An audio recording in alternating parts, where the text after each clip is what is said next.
Welcome to another workout at the Mind Body Gym. Today we're going to talk about triggers. Triggers, of course, are very important, but there's a few facts that I want to share with you that maybe you didn't know. A lot of times, triggers can actually take place up to 2 weeks between the trigger and the acting out. We think of triggers as something that happened immediately and we get triggered and then we do the behavior, but if you think about it, 2 weeks is a long time. So it's important that we're always aware of what we're thinking and feeling, because that can be the indication that we've been triggered. So looking at changes in behavior, for example, not following your plan as closely or forgetting about your plan, not being on point with it as much as you used to be or want to be, avoiding your support system. This is a big one. Not going to your support meetings or reading materials, doing your workout at the gym, talking to your support people. That avoidance is a big clue that you've been triggered. Thinking differently about food, cheating, thinking about it all the time. Sneaking foods past yourself. I always call it going stupid on myself and not really paying attention to what I'm thinking, feeling, and doing. And then going back to your old habits, not following an exercise plan, failing to track, things like that. Habits take a long time to rebuild because we've been in the old habit for so long, so we can't just expect a new one to form. It takes a long time. 2 years is the minimum of a new habit.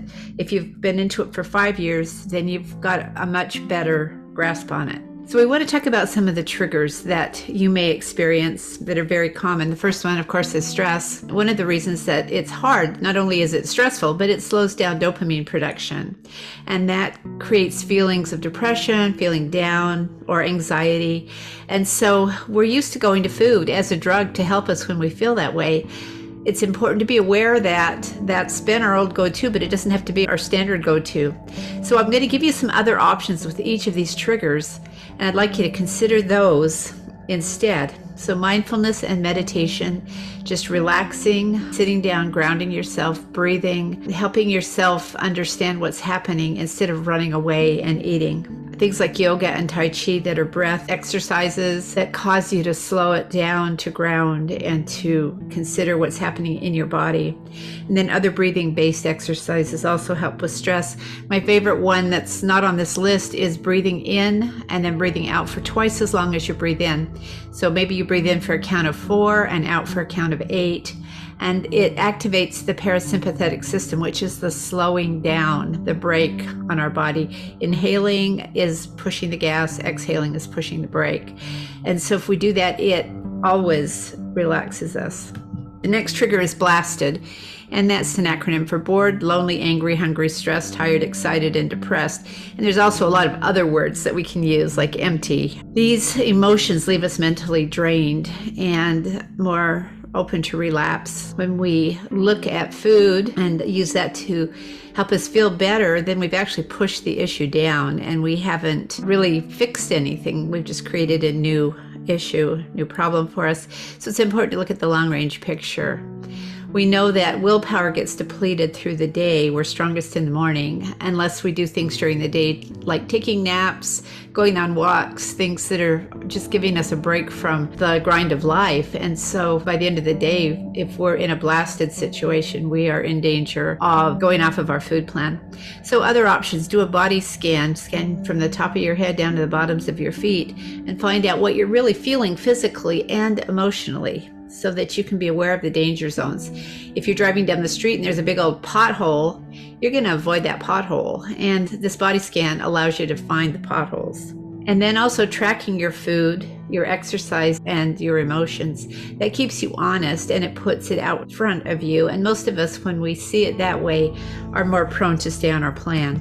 The next trigger is our negative emotions, like grief, sadness, loneliness, anger. They're all triggers. They inhibit dopamine production like stress does. And so we reach for our favorite food to get that rush of dopamine and we feel better and then we feel guilty. So it really isn't worth it. In the short term, it feels worth it, or it's a habit.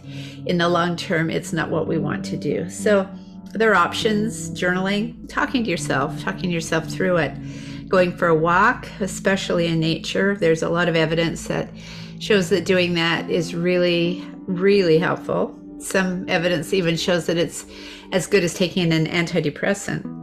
talking to someone about what you're feeling, and then work on changing your thinking patterns. We have some videos in the gym about how to do that and about the relationship between our thoughts and our feelings. The next trigger is re-exposure, and it can cause relapse. And that's usually one of those that you could re-expose and then several days later you could act out. It's important to know that re-exposure is a real thing. If we see or smell something that we really love, it'll plant the idea in our mind and then we'll start seeking it. So it's important to walk away from re-exposure situations, or because re-exposure is inevitable, the key is learning how to manage it. So here's some other options.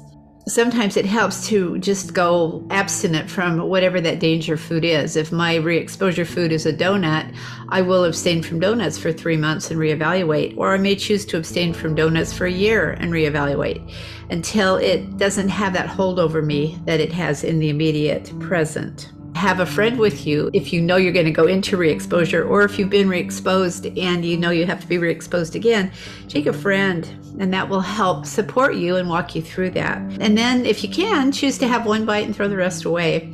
My re-exposure is actually a donut, and it's a certain kind from a certain company, and I love it. And I went abstinent for 2 years from this donut because I wanted to have power over it and not it over me. And now I will buy up to 1 donut a month. Sometimes I forget because it's not even that important anymore. But if I have it, I will break off about 1/3 of it, and then I'll put the rest of it in the bag it came in and squeeze the bag, just kind of squeeze it so the donut's all squeezed in there in the bag so that it's inedible. And then I'll just savor that third. And it reminds me that I do have power over my exposure food. And another trigger is people. People, as enjoyable as they are, can be triggering. They can be your eating buddies, or they can be people who stress you out. They can be your families that have traditions of celebration. Vacation is a time that we eat differently, and food is at the center of that many times. And so it's important to realize that these usually are unconscious triggers. We know that if we get together for Thanksgiving or Christmas, we will be in a trigger situation or we'll be in a food situation. But sometimes there's other celebrations or other occasions that we're not really aware that food is going to be at the center until we get there. So here's some other options to consider. Always have a plan if you know you're going to be around these people triggers, especially in the first 2 years. Try not to pair people and places that are both triggers. For example, if you go on vacation with a certain couple and you always go out drinking, you know that you got people, places, and then you've got the drink trigger. So separate the people from the place, and that will help separate you from the food. And then leave if you need to. Come in your own transportation if you have any doubts that it's going to be an issue. Another trigger is places where you used food in unhealthy ways. And that's really important to understand because part of the experience is the place. So if you pair the place and the food, what fires together wires together.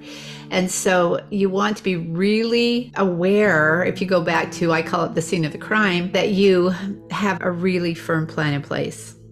So avoid the place that you're going to do the food until you're absolutely sure that you can control your cravings, or you have another food or drink, or preferably something else that is a non-food item. Some people like to keep their hands busy at the movie, so they'll bring a fidget toy, or they'll keep them in their pockets, or they'll have a plan to do something with their hands. Make sure that that plan is made ahead of time. And if all else fails, don't go there until you're sure that you can pull it off. So on our workout today, write down any triggers that stood out to you and make a plan for each one. For example, the re-exposure trigger. When I see and or smell baked goods at the grocery store, I get triggered. My plan is to stay out of the bakery. If I need to make a purchase, I will send someone else to do it, or I'll order it online. So make sure that you go through, and if you miss a trigger, don't worry. You'll find it later. It will find you. And then just write it down, write down your plan for it, and then execute on the plan. So notice every day, how strongly do I believe I can be successful? How motivated am I to be successful? And if it's a number between 6 and 10, you've got this. And if it's not, work on motivation and work on belief. And there's some videos in the tips for success section that are on each one of those subjects that should help you. Be sure to know what your resources are and use all of them. And know what your challenges are so you're not surprised when you hit that pothole in the road, and you can avoid it or you can do something different. Have a great time using this information, and thanks for being at the workout. We'll see you next time.